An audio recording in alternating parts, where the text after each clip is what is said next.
starting streaming now just to see if this is working. So we'll just check.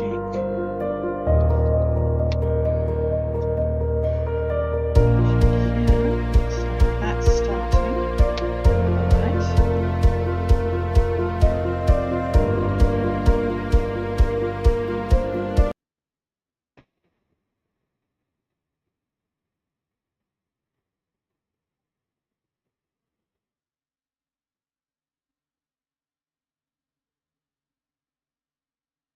Can you hear me? Doesn't seem like my volume's coming through. Oh, yeah, it's working.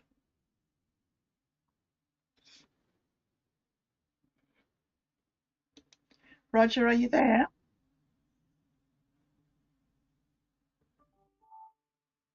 Okay, let's just wait for somebody to join us so that we can test the external audio.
Turning off the music.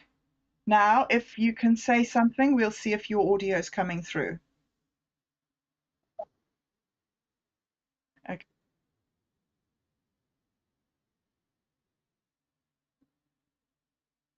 That was me talking.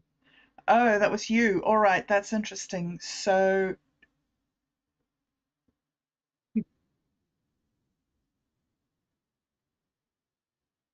okay, so this is good because you're not coming through on the live. Can you hear things coming through? It's true. Audio. No, that's the live stream. That's the live stream. We got to figure that out. All right. Mute your stream. I'm on Bluetooth.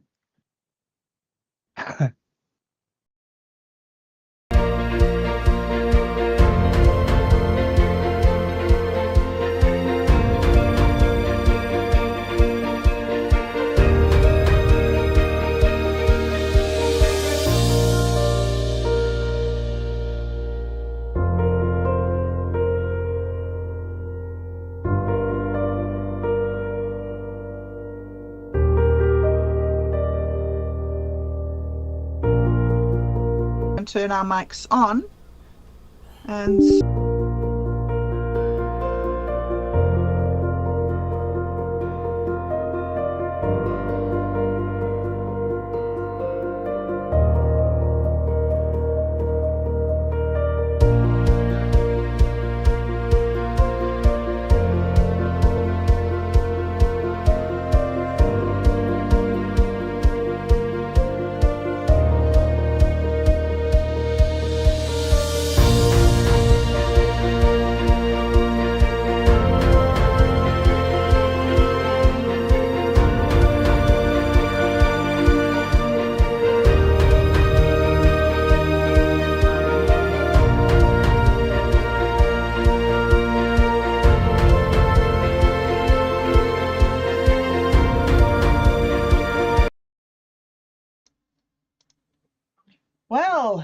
Hello again, everybody. Welcome back to Duality with bobdub.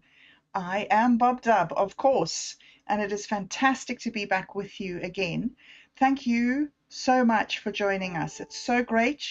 Those of you who are with us live is fantastic, and the rest of you who are joining us through the week, it is such an honor to have you with us. Thank you very, very much indeed for your support and your viewership, and also for your questions.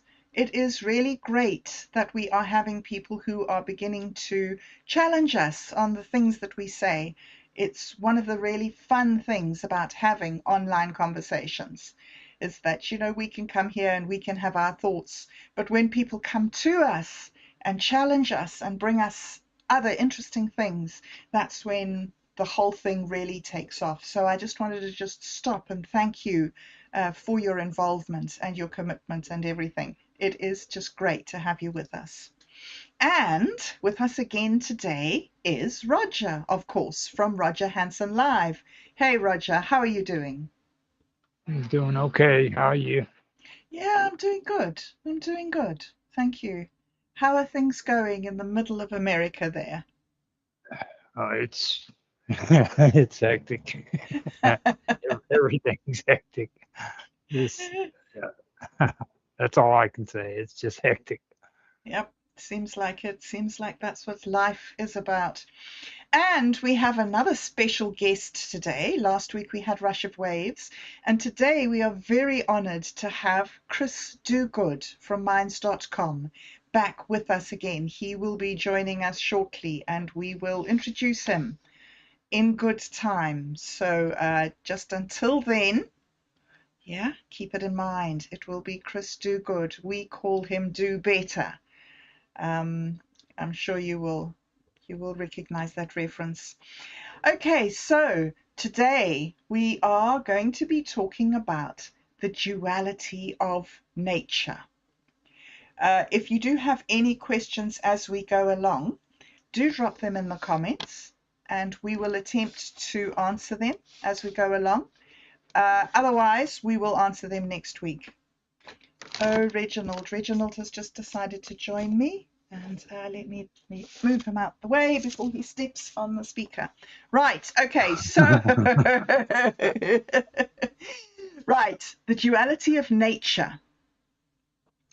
All right, so Roger, we've been talking a lot about how these forces that we see, these oppositional forces that we see, are actually something that works together. They work together to create one thing.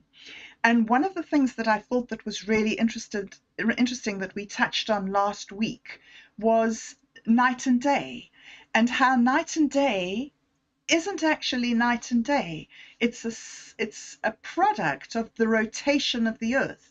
So there's this one holistic force that then causes two separate perceptions.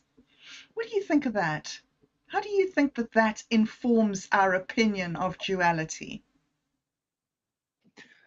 Well, when I read up on that right there, that kind of got me interested because I've actually gotten involved with like gardening and planting stuff and everything. So I'm really big on plant life and growing stuff. And when it mentioned duality, it also spoke about what the duality of that was, and the rotation of the earth, it creates the duality of day and night, like you said, okay? But the cycle of day and night, it influences aspects of life here on earth. That includes the climate, it includes photosynthesis from plants, and then animal behaviors, Yeah. So like I know personally, like when I'm growing something, okay, like a plant needs the daylight in order to gather its nutrients, okay? But if people don't know much about planting, they also don't know the fact that plants need night just as much, if not more, because that's when they take and they all those nourishments, and that's when they actually start growing because they're Mm. feeding off of what they've gathered in the daytime, Yeah, you know. yeah, absolutely. So, And I think that's fascinating about people as well. I read an article a while back that was talking about learning, and it was just an example of some kids who'd been exposed to a bicycle, and they'd sort of been, given their first wobbly lesson on a bicycle, and then they'd gone to sleep, and then the next day they were measured again and their performance on the bicycle, their ability to balance it, had increased significantly after they'd slept for the night. So it seems that there's this real important thing that happens to us during this sort of, well, what you would call negative space, I suppose, sleep time, the time that we're not here, even though we are here. mhm. Mm. I've even I don't know how scientific it is or anything, but I've even heard like in the morning times when you wake up, you have a natural clock. And if you set that natural clock inside of your body to watch the sun go up every day, it'll literally train your mind, Yeah, you know. that's And amazing. that's Yeah, I do that. The days that I don't tell myself to wake up at 6 o'clock are the days that I sleep till 7 or 8. The days that I say, okay, tomorrow morning, 6 o'clock, I'm doing this and this, then 6 o'clock, I wake up, just boom, no alarm clock, nothing. Just, yeah, it's just an automatic clock in your head. Oh, I think that stuff's pretty amazing. I was amazing. checking that out, and then like the behaviors of animals too. Yes. Like I know it's probably, I don't know if it's inappropriate or not, but like they like with women, with Mm. their Monthly you know cycle. monthly cycles. Yeah, there you go. See, you would be the one to know the proper way of I knew saying the that. word, yes. But I've heard that the moon influenced that, so that 100%. that was something that really stuck Hmm. out to me on that when it comes to day and night too. Absolutely. 28-day cycle. And the other weird thing is that if you have a whole lot of women living together in the same, um, like a nunnery or some sort of commune, they all become in sync and their cycle all syncs up and they have it at the same time. Isn't it bizarre? Yeah, that is pretty bizarre. Yeah. So another thing that I think about with life and death, I mean with night and day, is life and death. We have this Hmm. idea that life is when we're present and death is when we're gone. But if there is a correlation between night and day, which is the rotation of the earth, then it could be that there's some sort of correlation between life and death, and that we go into life and then into death and then into life and then into death. Hmm. Well, when you look at life and death, though, okay, like every living organism, everything on this planet, it's born, and then it lives, and then it dies. Okay, so Mm-hmm. the these are inseparable. I mean, that's just basically the law. You know what I mean? That's the way it is. You're born, you live, Mm-hmm. you die. There's no shortcuts. Uh, there's no freaking way of getting out of it. You know what I mean? That's Mm, what you do. mm, So mm, so they're inseparable. And that's just the way it is with it. When I seen that, that really blew my mind when I thought about it, because like that, and there's no conflict there. You know what I mean? mm-hmm.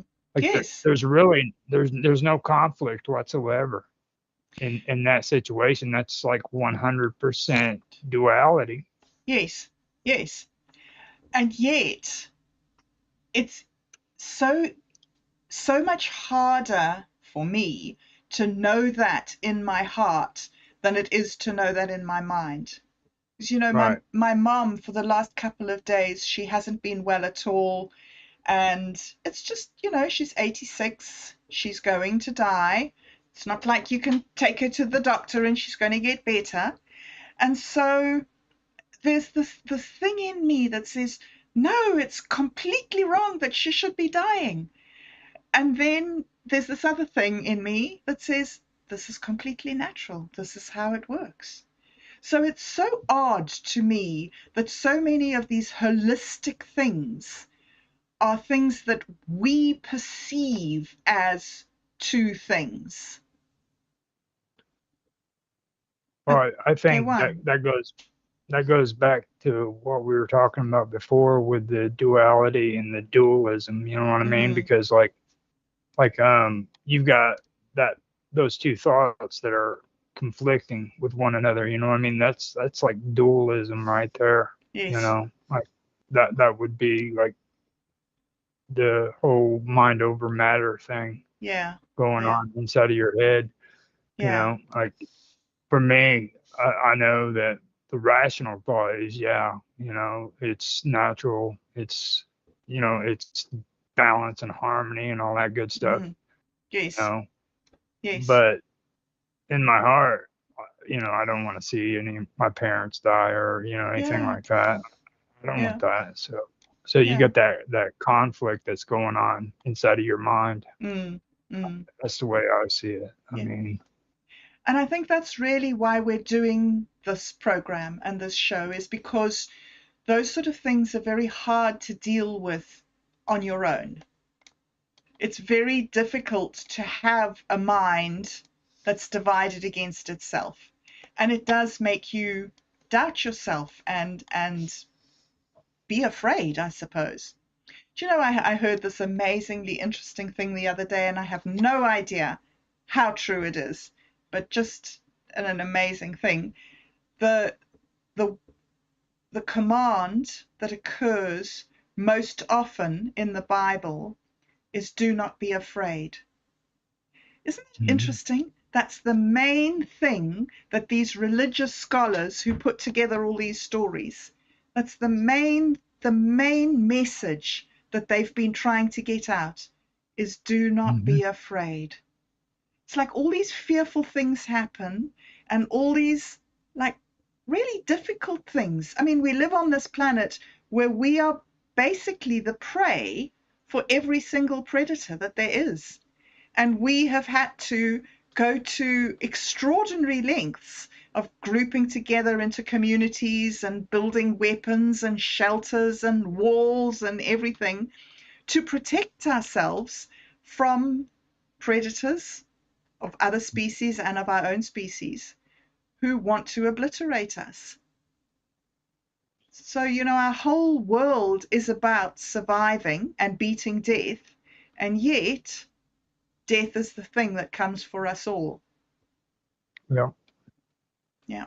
Well, it was like with what I was talking about in my notes, you know, the Mm, survival and evolution thing, you know, when you stop and you look at it, okay, there it's about predator and prey. When you talk about that, okay, there's a relationship between the predator and the prey as well. You know what I mm, mean? right. And that goes with everybody and everything. Like yeah, we're at the top of the food chain, you know, Yes. but at the same time, um, there there's a predator and then there's the prey. You know what I mean? So you are in constant fear, but Mm, at the same time, you have to also remind yourself that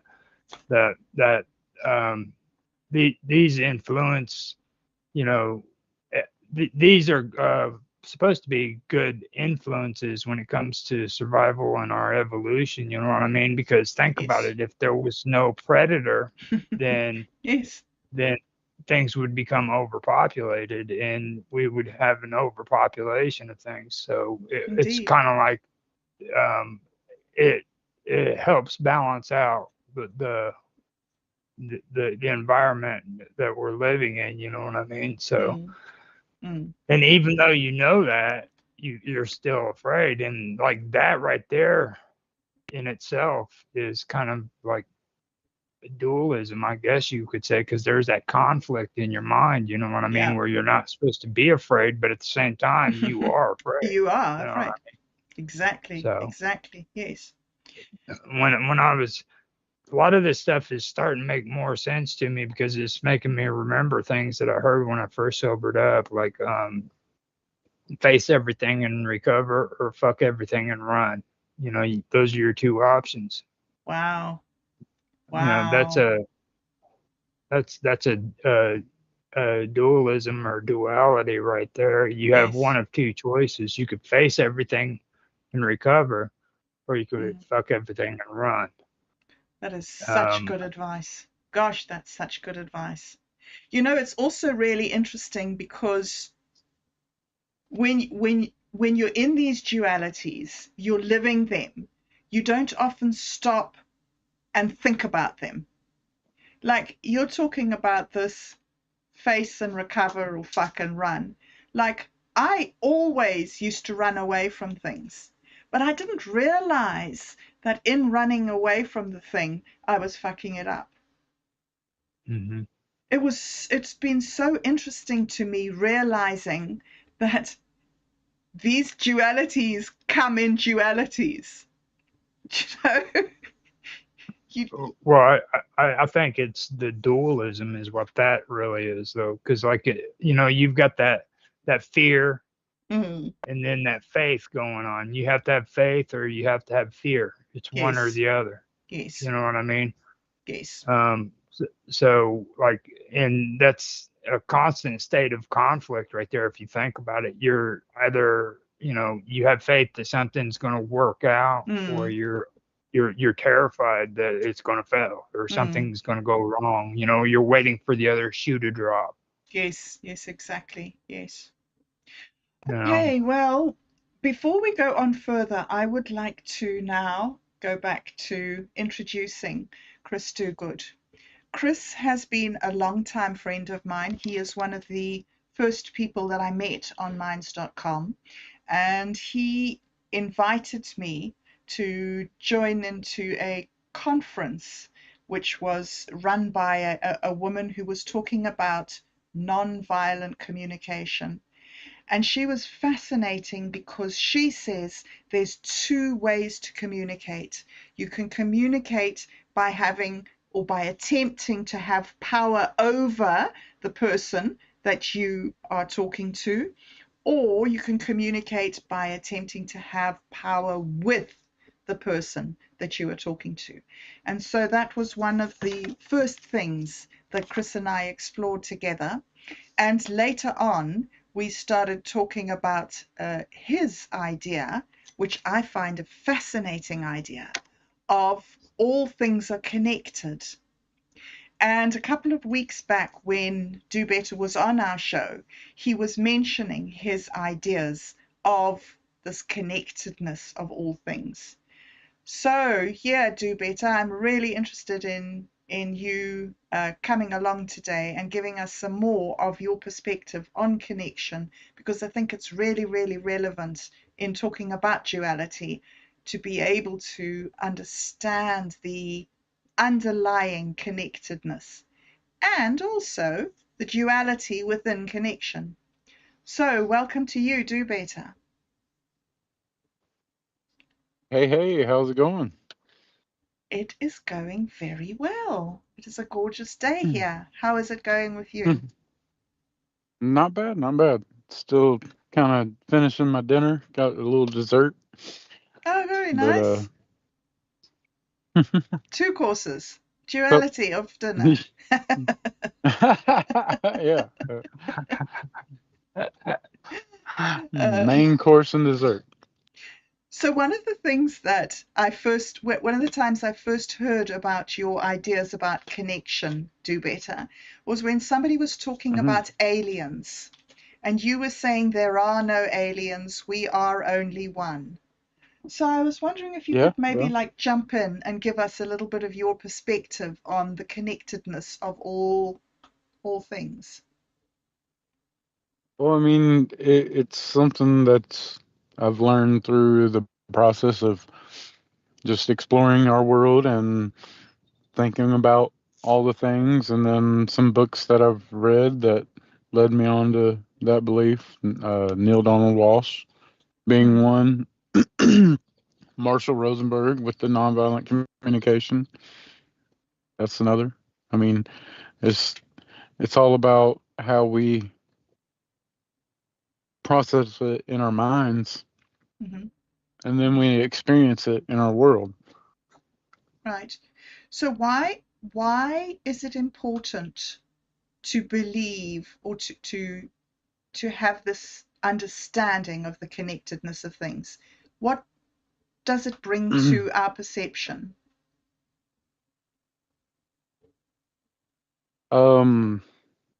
Sorry, I was getting interrupted here. Can you repeat that? Oh, I was just saying the idea of connection gives you a Mm-hmm. new way to think about things and to look at the world. In your perspective, what do you think, viewing the whole of creation through this lens of connection, how do you think that it changes our attitude to the world? Oh, wow. Well, I mean, I was reading something that Yvette or Yvette Mm-hmm. she sent out an email about the whole nonviolent communication. It reminds you about Marshall Rosenberg and how he saw the world and how he tried to help others see the world. And instead of seeing them as enemies, you see that they're just like you. They're having their internal uh, pains and worries and issues, and their needs aren't being met. And if you are able to see through the seeing a person as a them instead Right. of them, it's your brother, Mm-hmm. your family. And us. Yeah, and then connect with that person to see what needs are not being met. Mm. Mm.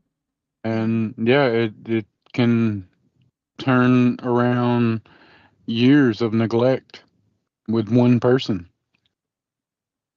Oh, But with one person taking the stance of understanding the connectedness between, say, the members of a family.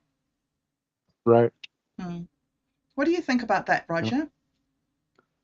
Well, right, what he's saying there too, I think the most important thing for people to understand too, like this isn't like a big subject either. Like it is about everybody being connected, but you have to deal with these kind of situations on a personal balance or level. You know what I mean? So there's that duality going on right there.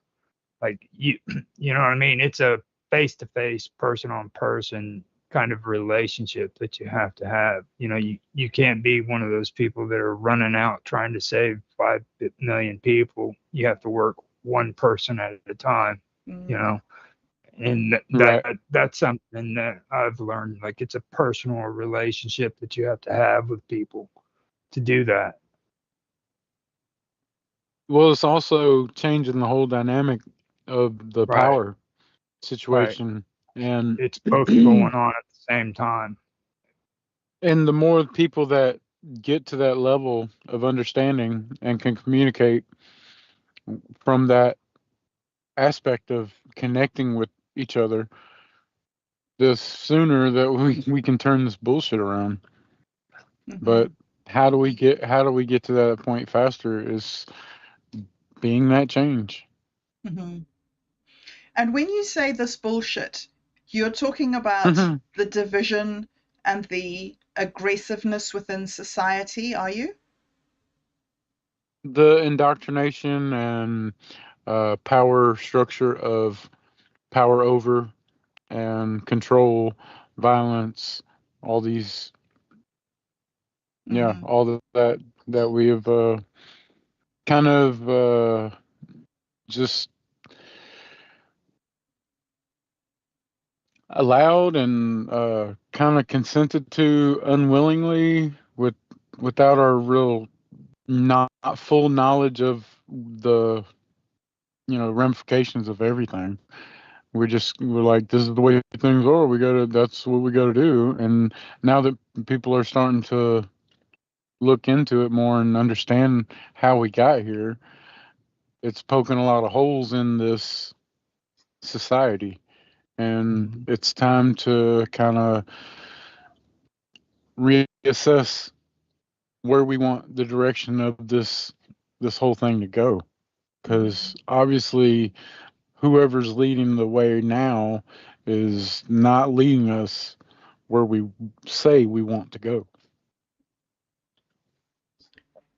It's very interesting to me how we are changing over from a mindset where we allow a certain group of people to dominate and control us to a mindset where we want all people to join together into vast networks to be able to contribute and regulate the society. I think that we're in an amazing melting pot in the time of history. How do you see it, Roger? I know that you're quite a buff on history and being able to see the big picture. Do you see us being at a sort of a turning point in history?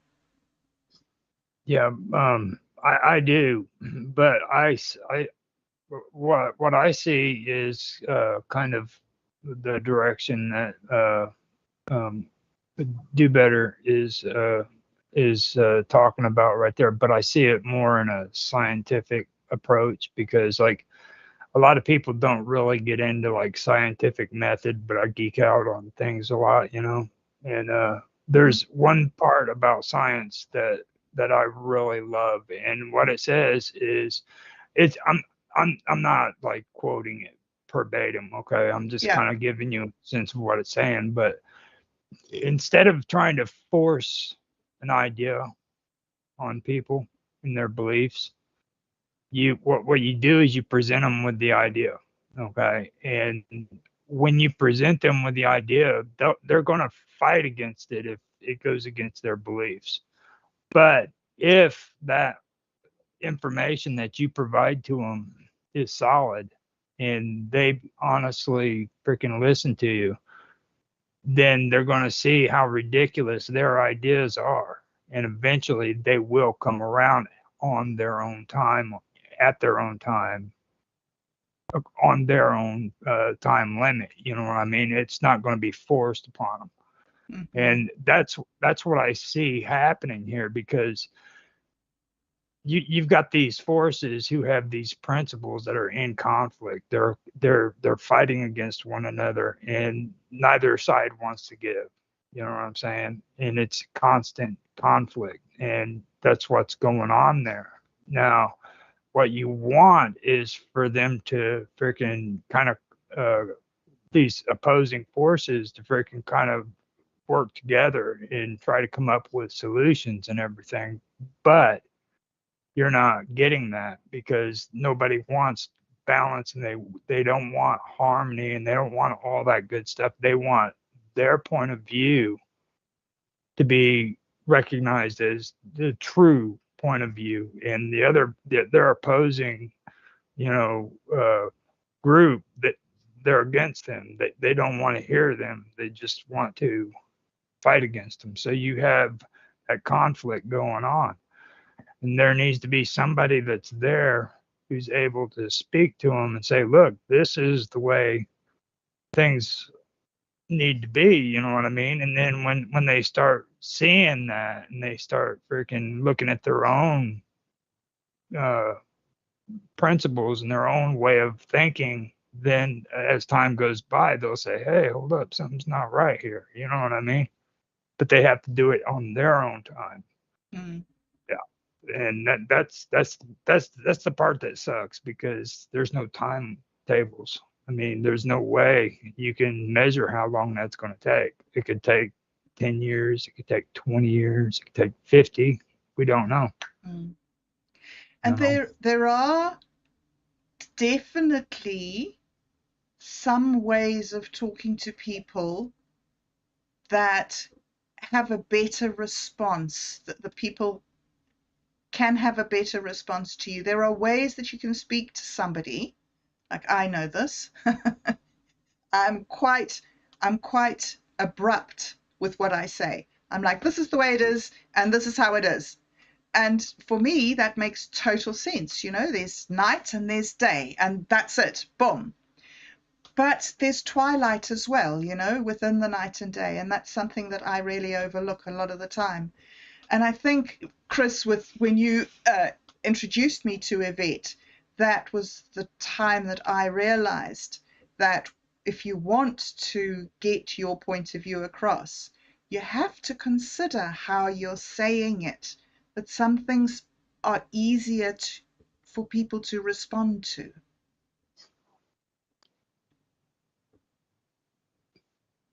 Yeah, definitely. The way you deliver your message is key to how it is received. So that's why I'm not as out and open with these type of conversations, like doing it myself, having my own channel and everything, as far as the video content. But because I want to become more polished with my communication, so that I am not leaving anything up for interpretation. And part of that is possibly creating a whole new language. And there's people that have pretty much started doing that, and they're laying the foundation. Not saying that their language is going to be, what we have to use, but yes, there's definitely something, getting stirred up in the pot that we're about to all start eating some good soup and maybe communicating a lot better to unfuck a bunch of deceitful, conniving, just corruption, abundant, just yeah, ridiculousness.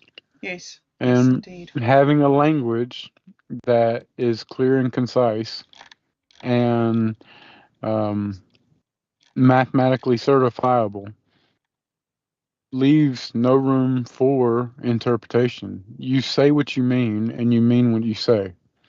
Now, that doesn't go to say that this way of communicating will die out.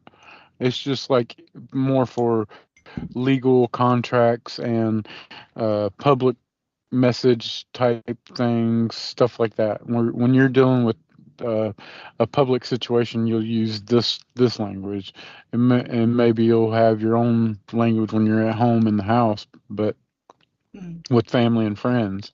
But we got to have something that says what it means and means what it says, instead of having all these wiggle rooms that are leaving all these people to companies, corporations, governments, allowing them room to lie and deceit. Just It's making that's what's got to happen. Yeah, it's making me think of what Roger and I were speaking about at the beginning when we were talking about predator and prey, and how I'm listening to you and I'm listening to your ideas of taking steps in order to protect ourselves from the injustices that have occurred.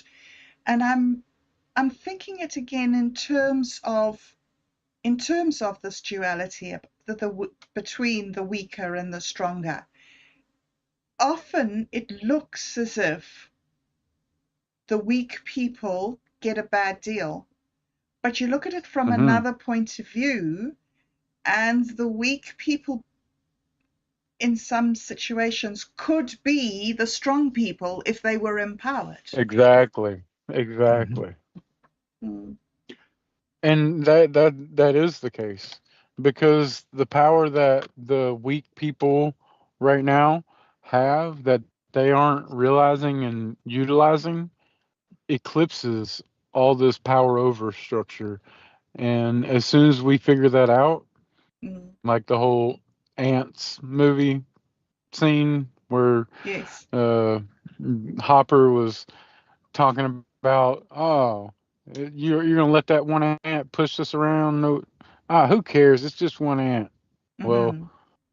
when the rest of them figure it out, it's gonna Yes. be the end of our food situation, end of our cattle. That's Yes. what we are, tax cattle. We're just making a bunch of money for them, Mm-hmm. Mm-hmm. so they can push us over the hill like lemmings. True. Yeah. Tired of it. I'm tired of it. Mm. And I know a lot more people are, and the only way to do something about it is to learn to communicate better and help help bring about a way that is more and clear and concise Mm. form of communication. Mm. How do you respond to that, Roger? Do you see a possibility of that happening? I think for that to happen, people need to realize who it is that they need to reach out to, you know. Now you can do the dualism route, or you could do the duality route. Like for me, when I look at it like this, like don't go to the conflict. Okay, you need to look at the people who need to be talked to. You need to talk to the people who are the poor and the weak. You know, those are the ones who need to hear the message, because these people are sucked into this lifestyle, and they're not even Yeah, for aware sure. of what's going on. You know what I mean? It's like talk Yep. to them and let them understand that, hey, look, this is what's going on in your life. This is why you're having such a hard time, and this is, you know, because you have these predators that are out there that are preying on you. Now with dualism, you know, or duality, I should say, and it goes to the predator and the prey. You're always going to have predators. It doesn't matter. They're always going to be there. You know, the thing of it is you need to also understand that freaking the prey are there too. They're the ones that need to be talked to. You know what I mean? So that they can stop the predators from freaking knocking on their door. Yes. You know, Yes. Yeah, um, the prey have to become the predators, basically. you know, it's and it's hard to get people to understand that message. You know what I mean? They don't really want to hear that. They want to root for their hero. You know what I mean? Because their hero is going to save them from their problems. And the truth is we're going to save ourselves from our problems, maybe together, but we have to, it's something we have to do on an individual basis. I can't sit back and wait for somebody else to do the job for me, you Mm-hmm. know. Mm-hmm. So, Mm-hmm. and I really Be the think that, change. yeah, I, I think that is one of the biggest problems in today's world, you know. Mm-hmm. So, do better. How do you think we change? How do you think we come together? I mean, you talk about we're all joined, but in terms of what we're talking about now, we're not yet all joined. We have the potential to be all joined. We're all connected, maybe is a better word, but we're not yet. What do you I think think we need? I think I think world projects like going to space to Mars, that's going to be something that helps get Mhm. us there, because we're going to have a whole new landscape to be able to create a whole new way of doing things, Mm, and that could lead potentially lead to, who knows, like, wow, look at the way this is going over here, let's try to recreate it here. mm, And then see little pockets growing to eventually we have a whole new system, and maybe it's led on love instead of hate and fear and all that. mhm. The good of corruption type humanity. shit. Yeah. The good of humanity. Yeah. Yeah. Okay, so I want to take a little bit of a different direction now. And Roger, another thing that we wanted to touch on today, and I thought that you could maybe elaborate on it for us from a scientific point of view, is the concept of buoyancy, which is actually a fascinating way of thinking about our own power in the world. So maybe you can just give us a little bit of a sort of scientific background to what buoyancy is. Okay.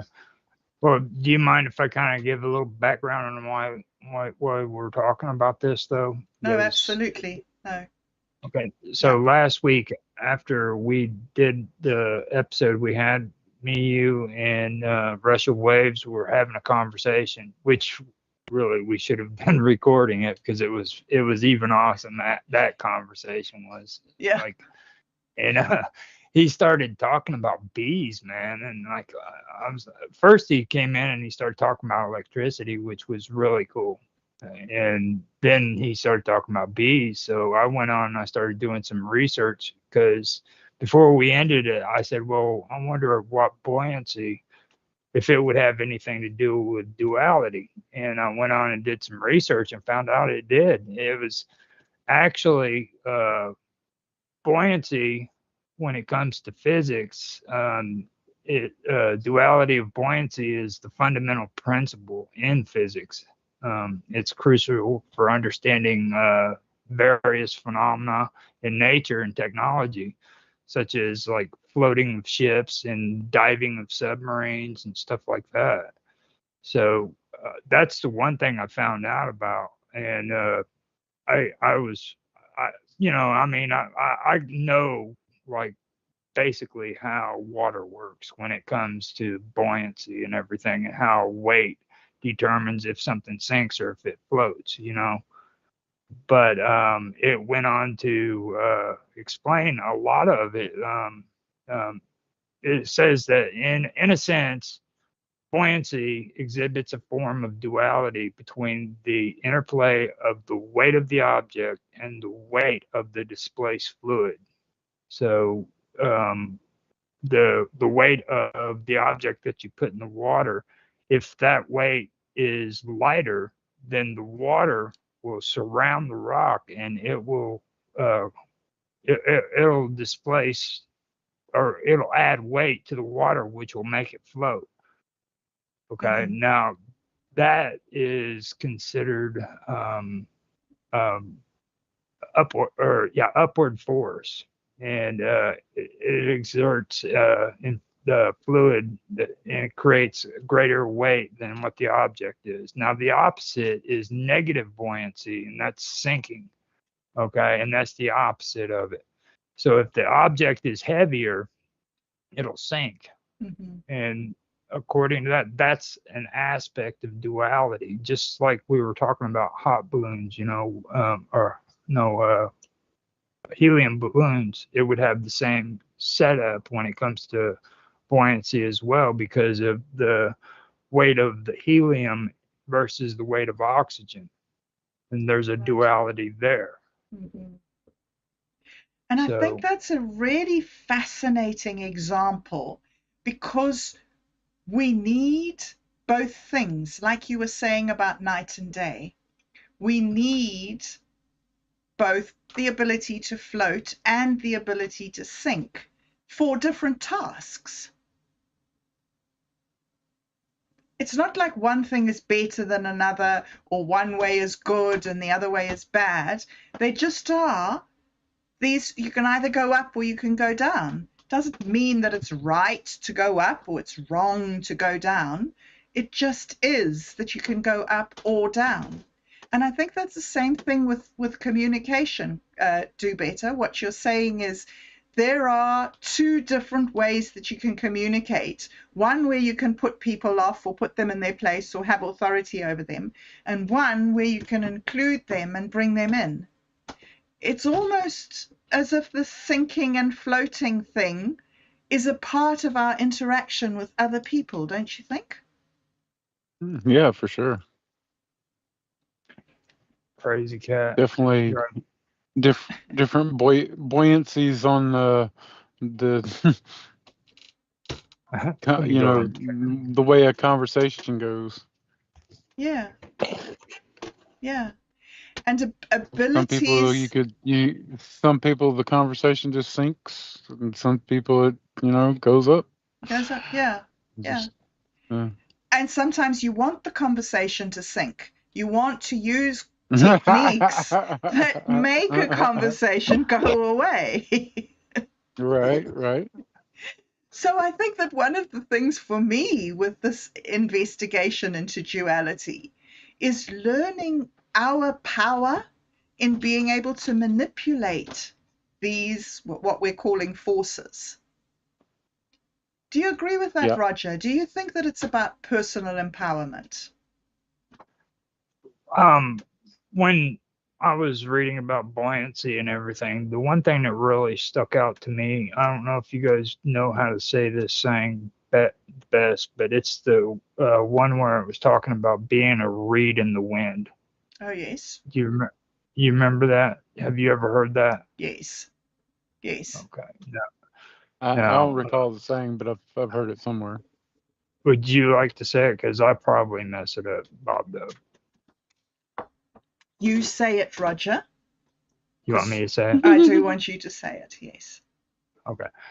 Now you can be one of two things. You can be like a tree which is stiff and it stays in place. Okay.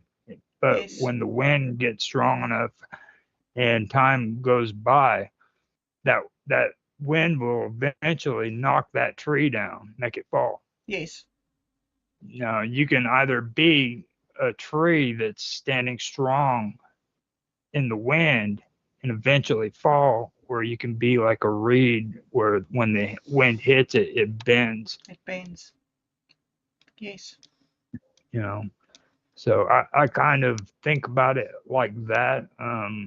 I think that you need to learn how to freaking bend, and be able to freaking change according to the situation that's happening, because everything changes. There's always change. Mm. And I think what it really is we get so caught up in our way of thinking that we forget that there's other people. You know what I mean? Like we were talking about this before too, like about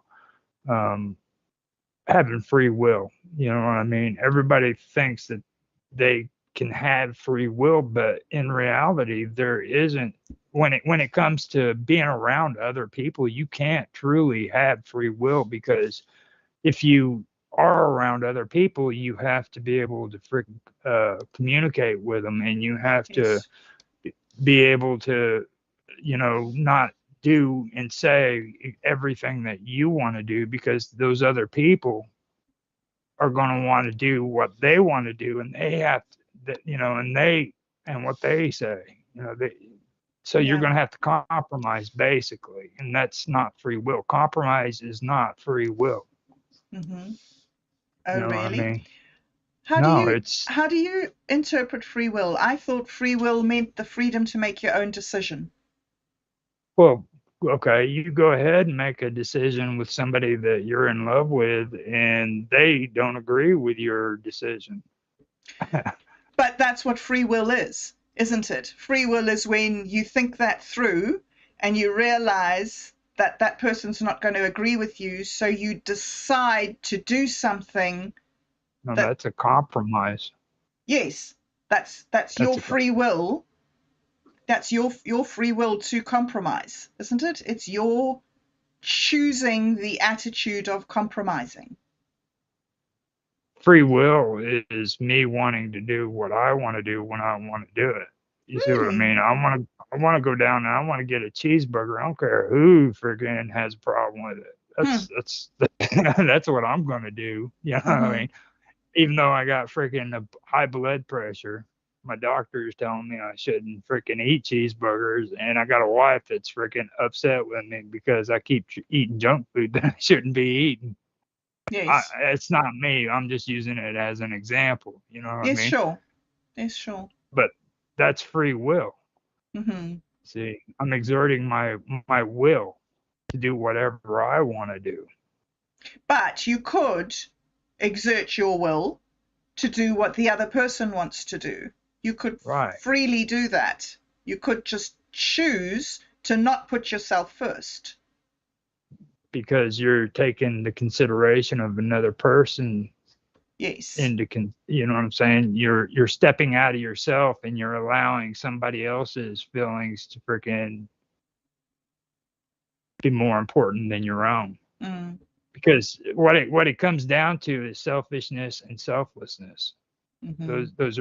Those are two things that oppose one another. You see what I mean? You can either do one or the other. You can't do both. You can't be selfish and selfless. Mm. So you have to make the choice. That's so interesting. I'm going to disagree with you.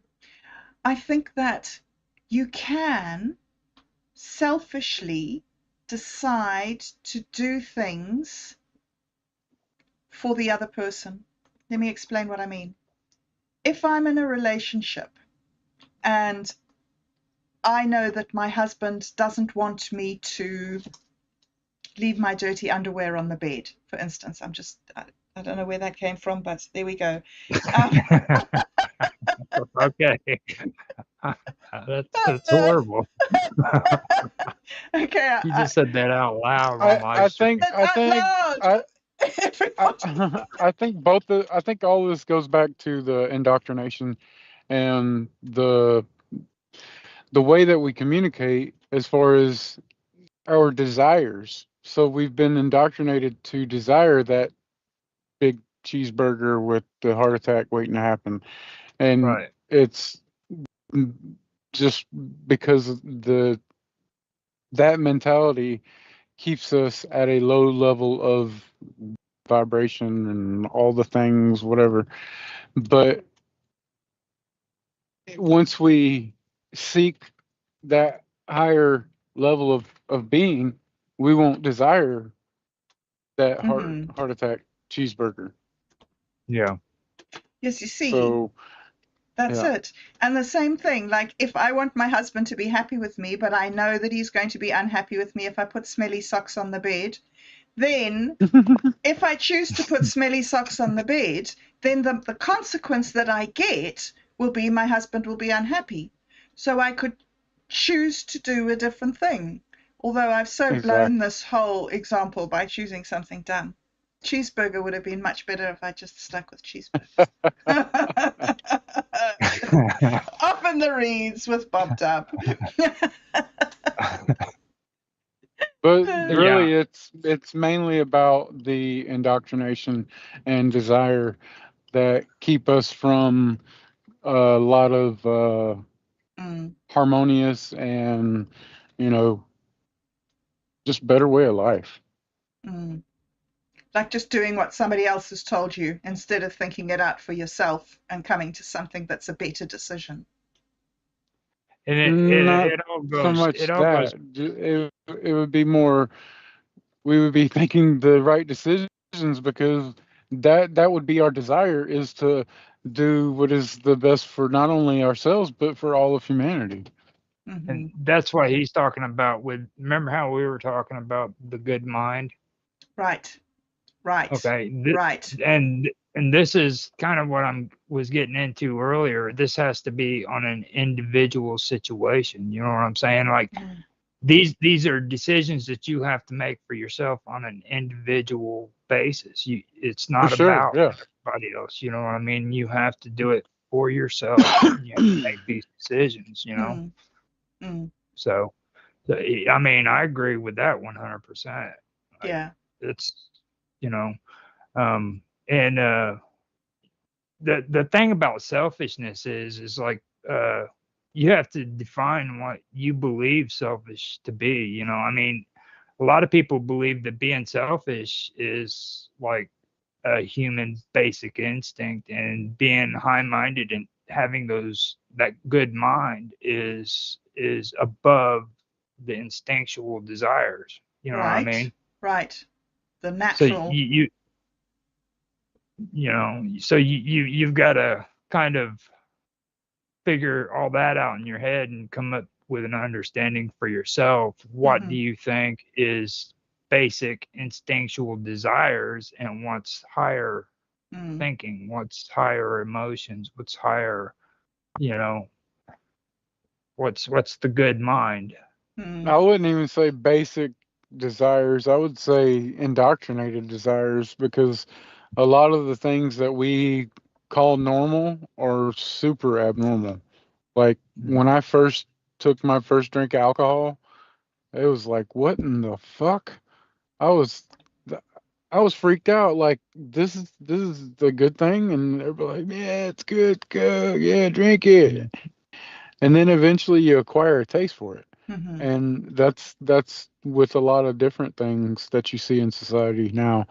It's become an acquired taste, and we've just shrugged it off like it's normal and it's a basic instinct. No, it's not. It's an indoctrinated bullshit instinct that is keeping us from getting to our true instinct, which is to love each other, to help each other.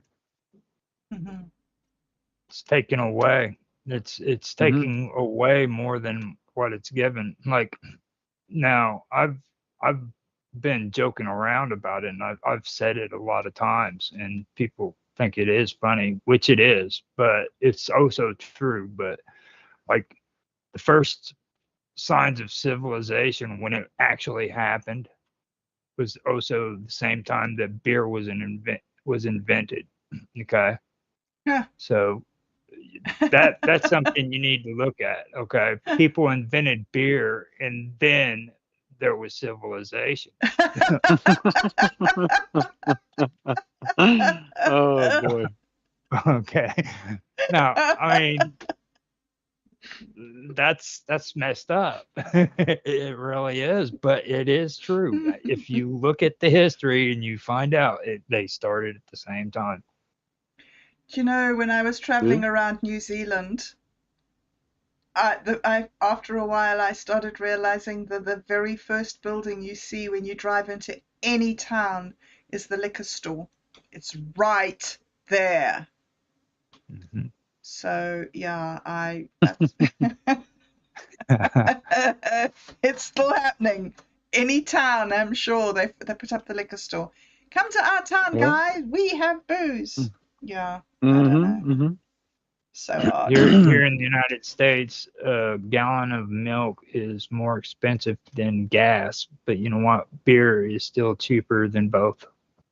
Wow. Priorities, hey? Priorities. It's amazing. That's crazy. It's crazy to think about. Wow. It is crazy to think about.